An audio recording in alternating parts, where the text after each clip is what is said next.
बिस्मिल्लाहिर्रहमानिर्रहीम। अब फ़्राइड की जो शख्सियत की नशोनुमा है यानी डेवलपमेंट ऑफ पर्सनालिटी है, उसके बारे में हम देखेंगे। फ़्राइड का ख़्याल है कि हर बच्चा पैदाइश के बाद जो है वो नशोनुमा के मुख्तलिफ़ मदारिज से गुज़रता है।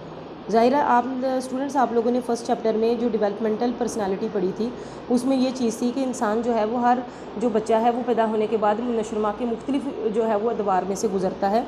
और नशोनुमा के ये दर्जे इसलिए बहुत अहम हैं कि इसमें जो पेश आने वाले जो वाक़यात और तजुर्बात हैं वो फ़र्द की शख्सियत पर बड़े असरअंदाज होते हैं।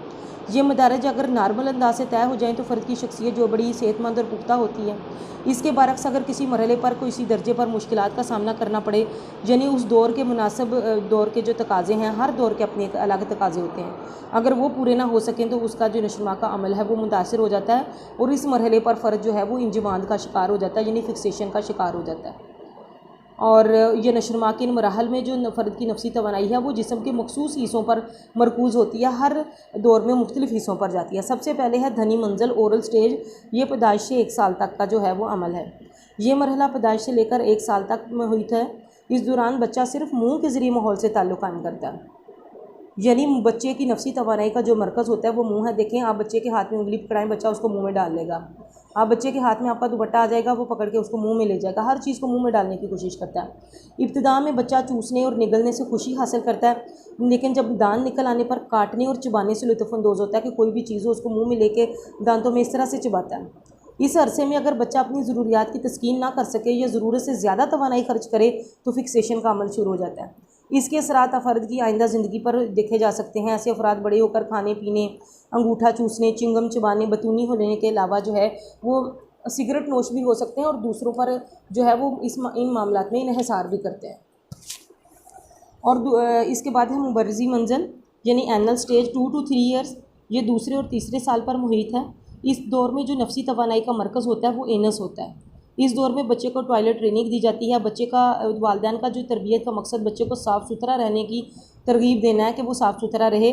बच्चा अपनी मर्ज़ी करके लुत्फ़अंदोज़ होता है। अगर टॉयलेट ट्रेनिंग में बच्चे पेरेंट्स जो हैं वो बच्चे पे ज़्यादा डांट डपट करें तो बच्चे में शदीद सेल्फ़ कंट्रोल पैदा हो जाता है, और अगर वो ना करें तो फिर उसको सफाई वगैरह का कोई इतना इशू नहीं होता। नतीजतन फ़र्द अशिया को ख़ास अंदाज सलीके से रखने और सफाई करने के जुनून में जो है वो मुब्तला हो जाता है जिन पर सख्ती हुई हो। फिर है फेलिक स्टेज 3 to 5 ईयर्स, ये मरहला 3 साल के बाद शुरू होता है और 5 साढ़े 5 साल की उम्र तक जारी रहता है। इस मरहले में बच्चे के लिए इसके जिनसी अज़ा लुत्फ़ का मरकज़ बन जाती है। आप देखें कि बच्चे को अगर 3 या 5 साल तक के जो एज का बच्चा आप उसको कपड़े पहनाएं, उतारें, उसकी अगर कोई शर्ट या निकर चेंज करने के लिए तो वो आगे आगे भागना शुरू कर देता है। वो बेड पे आप बच्चे को खड़ा करते हैं कि चेंज करवाने के लिए, वो भाग के परे चला जाता है। वो कपड़े उतार के बड़ा खुश और रिलैक्स फील करता है कि नहीं अब मैंने कुछ पहनना नहीं है। तो ये जो चीज़ें होती हैं ये बच्चे को कंट्रोल में जो है वो फिर इनकी बेजा सख्ती के बायस वो कशमकश और महरूमी का शिकार हो जाता है।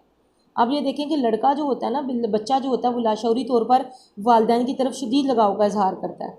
फ्राइड लड़कों में इसे ओडिपस कॉम्प्लेक्स और लड़कियों में इलेक्ट्रा कॉम्प्लेक्स का नाम देता है।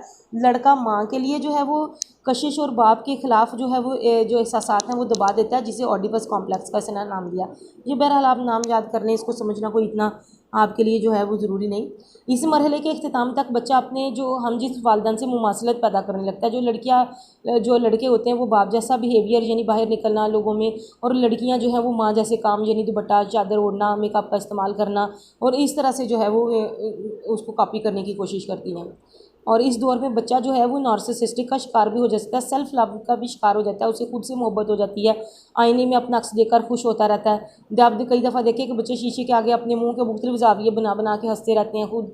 ये चीज़ होती है ये जब नार्सिसिस्टिक जो है वो स्टार्ट हो जाता है, तो ऐसी चीज़ से बच्चे को रोकना चाहिए।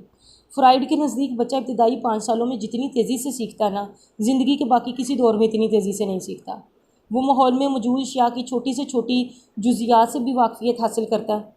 इन तीनों मराहल को फ्राइड ने बहुत अहमियत दी और कहता है कि इस दौर में बच्चे की जो जिस्मानी, समाजी, सोशल और जो उसकी मजहबी जो डेवलपमेंट है और उसकी तौक़लाती का मतलब है जो रैशनल अक़ल की डेवलपमेंट हो रही होती है वो भी इसी दौर में हो रही होती है। उसके बाद है लेटेंसी पीरियड, अख्वी दौर। ये दौर 5 साल से लेकर बलोगत तक जारी रहता है। इस मरहले पर जिनसी जो दिलचस्पी है वो दब जाती है और फ़र्द जो है उसकी जो सरगर्मियों का मरकज़ है वो घर से बाहर हो जाता है, क्योंकि वो स्कूल जाना, दोस्तों से मिलना, खेलना, महारतें सीखना, वो अपनी तवानाई फिर उनमें लगाता है। इस दौर में अगर ईगो हकीकत पसंद हो जाती है तो सुपर ईगो में मियारी और अखलाकी असूल वज़ा किए जाते हैं और फ़र्द में एतमाद पैदा हो जाता है। उसके बाद है जेनेटाइल पीरियड, तनासली दौर। ये नशोनुमा का आखिरी दर्जा है जो बलूगत के आगाज़ से शुरू होता है और इसमें फ़र्द के अंदर बहुत तेज़ी से जिस्मानी और जहनी तब्दीलियाँ रूनुमा होती हैं। फ़र्द जिस्मानी तौर पर भी पुख्तगी हासिल कर लेता है, अफजाइश नस्ल के काबिल हो जाता है और ख़ारजी माहौल में ख़ुद को बड़ा तवाना समझता है।